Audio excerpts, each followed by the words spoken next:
Akhirnya, aku memutuskan untuk pindah ke sini, ke sebuah kampung yang berada di daerah pesisir setelah aku di-PHK dari pekerjaanku sebelumnya di kota.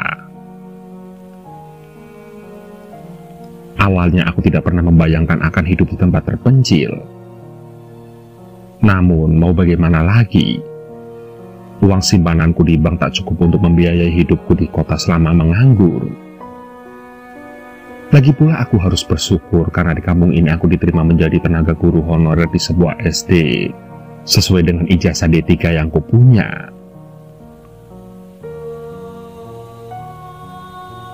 Di sini, aku mengontrak sebuah rumah yang cukup layak untuk ditempati, dan harga sewanya pun terhitung murah pas untuk kantong pemuda lajang sepertiku.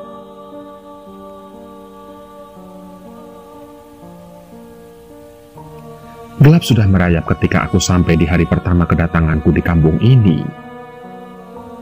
Keadaannya terbilang sepi, khas suasana di kampung. Tapi entah kenapa dari tadi aku merasa hawa dingin menjalar ke seluruh tubuhku. Aku merinding. Namun, kupikir itu hanya perubahan cuaca saja. Nampak, di sekeliling rumah masih banyak pohon besar berdiri kokoh. Dan lingkungan sekitar rumah kontrakanku juga terbilang sepi, karena jarak satu rumah ke rumah penduduk lainnya cukup jauh. Dan malam ini, tak banyak yang bisa aku kerjakan selain istirahat di kamar.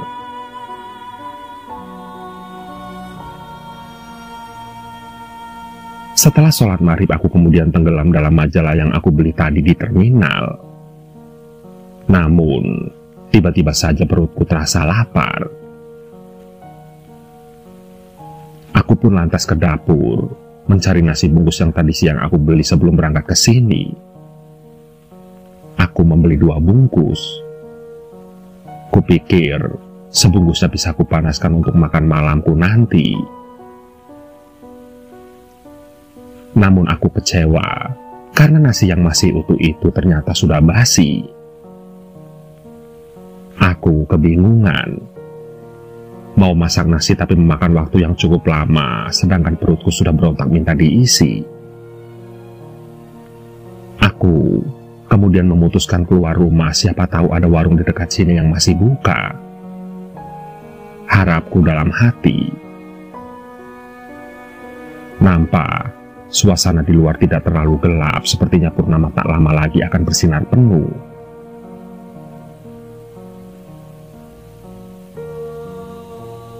Sebagai warga baru, terbesit perasaan takut di hatiku, tetapi rasa lapar mengalahkannya. Aku pun kemudian berjalan ke arah selatan mengandalkan feeling. Dan tidak lama setelah berjalan, aku kemudian melihat sebuah warung yang hanya diterangi oleh kerembangan cahaya Petromax. Itu adalah sebuah warung sederhana yang beratap daun dan berdinding papan. Dan dengan mengucap syukur dalam hati, aku pun bergegas untuk masuk.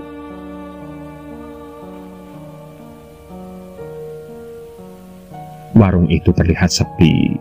Hanya ada 1 orang pengunjung, seorang laki-laki muda dan 1 pelayan.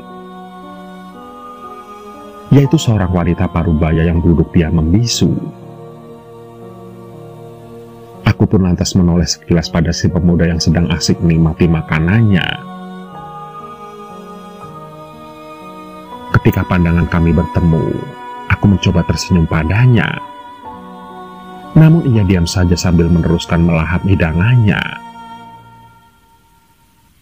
Aku maklum. Mungkin karena aku orang baru di kampung ini, jadi mereka bersikap acuh seperti itu.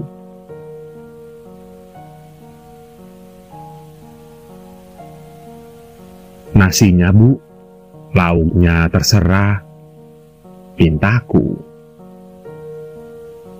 Oh iya, nasinya dibungkus saja. Sambungku tak sabar. Maaf Pak, kami tidak menjual nasi, hanya mie rebus dan mie goreng saja. Jawabnya dengan nada datar. Aku berpikir sejenak dan kemudian mengangguk. Mie goreng kurasa bisa juga menjadi pengganti nasi di saat lapar seperti ini.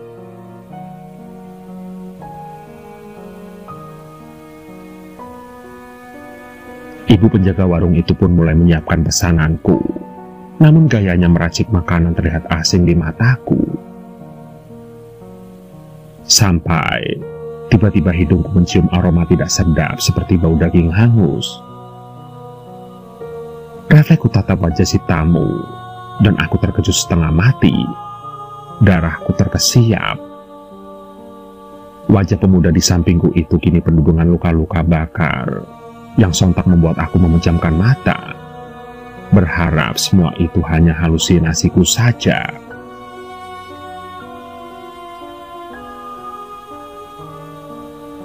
"Pak, ini mie gorengnya," ujar si ibu penjaga warung dengan suara datar dan dingin. Aku terkejut dan berusaha membuka mata dengan perasaan ngeri, dan kuberanikan diri mengedarkan pandangan sebelum membayar. Dan ternyata itu hanya ilusiku saja, karena wajah pemuda itu tidak serusak yang kulihat tadi.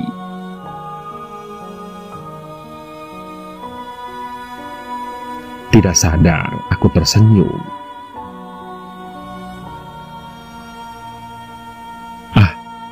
Orang yang dilanda lapar memang mudah terhalusinasi dengan pandangannya, gumamku dalam hati.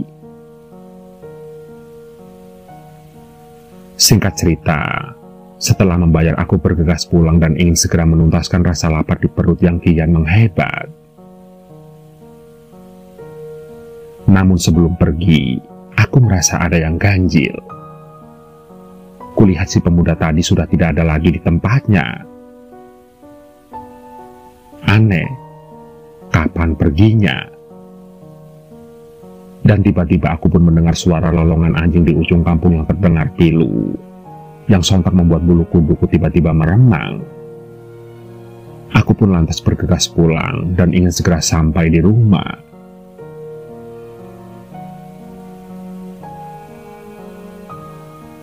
Pagi hari pun tiba, dan aku tidak berniat untuk kemana-mana. Jadwal mengajarku masih 2 hari lagi, dan hari ini aku akan gunakan untuk membereskan barang-barangku sambil bersih-bersih di dalam dan pekarangan rumah. Dan menjelang siang, pekerjaanku pun selesai. Setelah semua kurasa bersih dan beres, aku pun memutuskan duduk di beranda rumah. Siapa tahu ada warga yang lewat dan aku bisa berkenalan dengan mereka. Namun, kini baru kusadari kalau dari tadi tidak ada satu orang pun yang lewat di depan rumahku.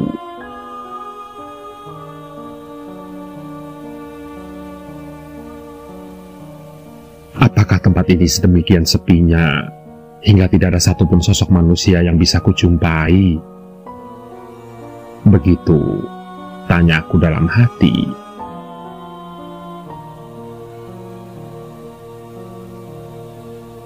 Hari pun beranjak petang. Aku kemudian masuk ke dalam rumah dan tubuhku baru terasa lelah setelah bersih-bersih tadi. Dan aku pun kemudian terlelap. Ketika bangun hari sudah hampir malam. Dan setelah mandi dan sholat maghrib aku menuju ke dapur untuk makan malam.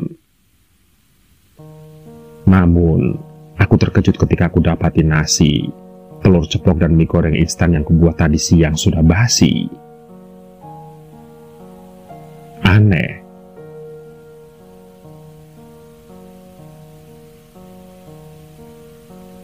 Karena terbawa rasa lapar, aku kemudian kembali mendatangi warung senja.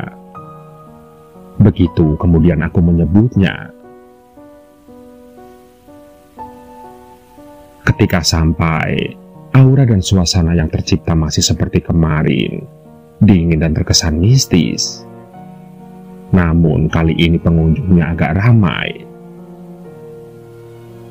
Nampak ada sekitar 5 orang laki-laki sedang menyantap hidangan atau sekedar menikmati secangkir kopi di meja kayu panjang.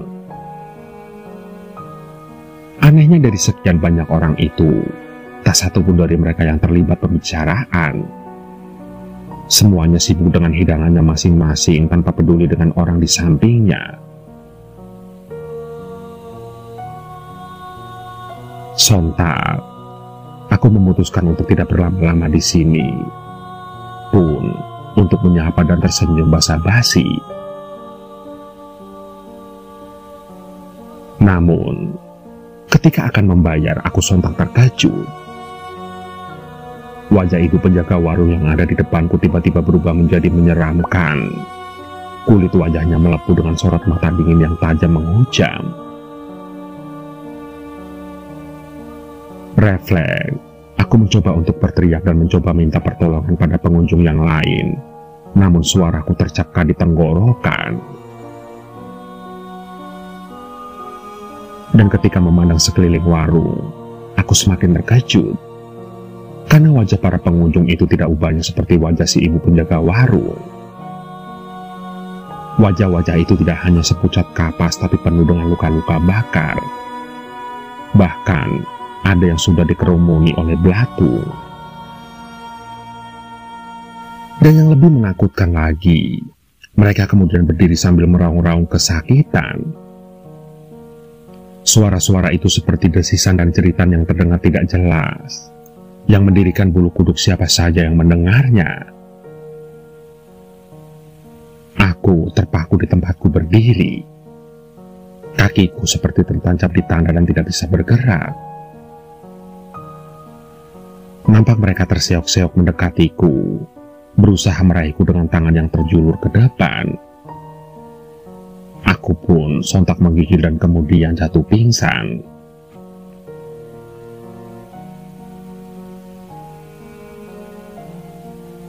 Entah sudah berapa lama aku pingsan, namun ketika aku bangun, aku sudah berada di ruangan sebuah rumah.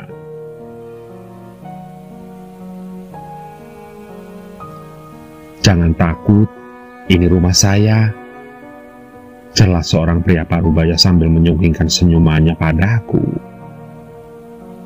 Gayanya ramah, jauh dari sikap orang-orang kampung di lingkungan rumahku.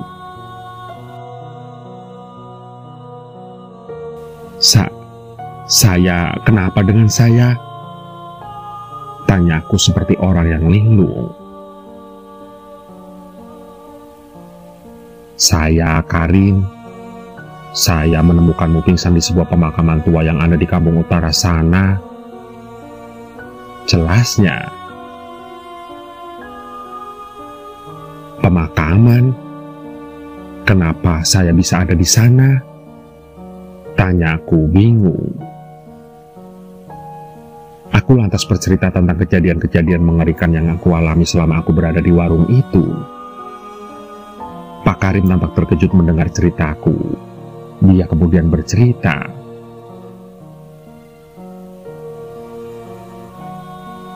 "Dulu, di sebelah tanah pekuburan itu memang ada sebuah warung. Namun sekarang sudah tidak ada lagi. Sudah terbakar beberapa tahun lalu bersama pemilik dan para pengunjungnya. Dan itu mungkin azab dari Tuhan. Karena di warung itu mereka sering berjudi dan mabuk-mabukan hingga pagi. Hingga suatu malam, menurut cerita orang-orang, petir menyambar warung itu dan menghanguskan semua yang ada di dalamnya." Urip Pak Karim panjang lebar yang membuatku sontak terkesiap.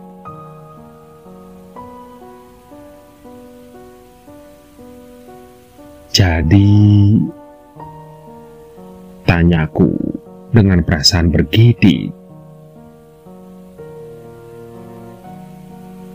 "mungkin yang kamu jumpai itu adalah arwah-arwah penasaran yang menjadi korban kebakaran di warung itu?"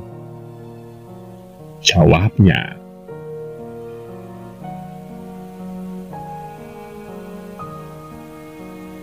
Singkat cerita, ketika merasa sudah pulih, aku kemudian pamit pulang pada Pak Karim. Di rumah, ketika aku membuka pakaian, aku merasa ada sebuah bungkusan yang memberati kantong jaketku. Dan karena penasaran, aku kemudian mengeluarkan bungkusan itu.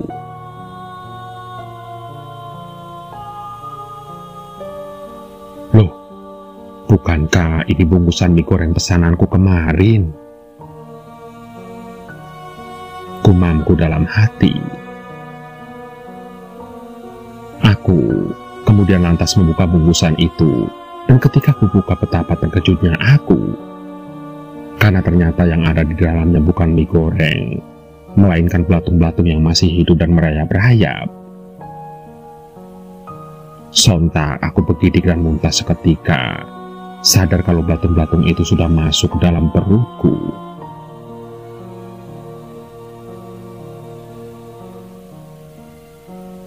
Begitulah.